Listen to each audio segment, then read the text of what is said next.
Guys, I'm back with my friend Nate again, and we're going to talk a little bit about the importance of keeping your spindle turning. And yes, we're in front of a Kitamura, and yes, it is a Sparkchanger, and yes, it is true geometric accuracy. But the point of today's conversation is, did you know that mathematically, before we started diving into the world of automation as a whole, the average uptime of a machine spindle was 40%?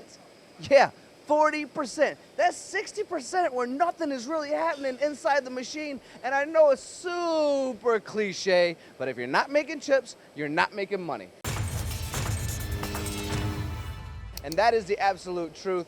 Nate, we're here with you today. Let's talk about what this machine, Kitamura, and the ability to keep the spindle turning has done for you at HDM. Well, one, your percentages were way higher than what we here at HDM. Were you really? And we were close to 25 to 30% spindle uptime. Problem was our cycle times were shorter than the load and unload time. You got 4 vices inside the machine. You're spending more time taking the parts out, and now you're charging the customer for that time because that's how long the operator is standing in front of the machine. Just not good for good business. So when we went to the Sparkchanger, it was mainly because of the automation of being able to load while the spindle's in cut.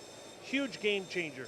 We actually got this machine here up to almost a 60% spindle uptime when we've got the work to keep in front of it.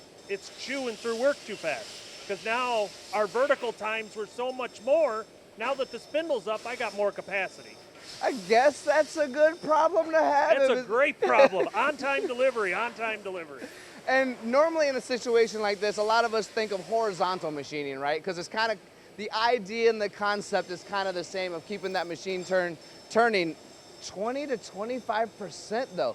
And that's true. I wonder how many of you folks out there have a longer load and unload time than you actually do a cycle time. And Nate, I'm gonna grab a piece that you said. You actually had what, 4 vices, 4 setups in there? 4 vices in there. So even though you had 4 setups, your setup time was longer than your actual machine time. Your load and unload. Right, load and unload, yeah. Putting the parts in and putting the parts out was longer than the actual cycle time of those 4 parts.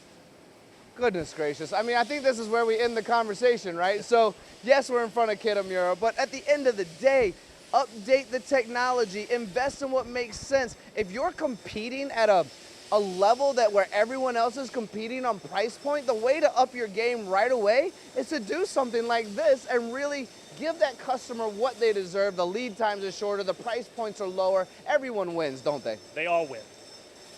That's in. Mic drop over. They all win. Nate said it best. We are done. We are out of here. Come on, Nate. Let's get out of here, buddy.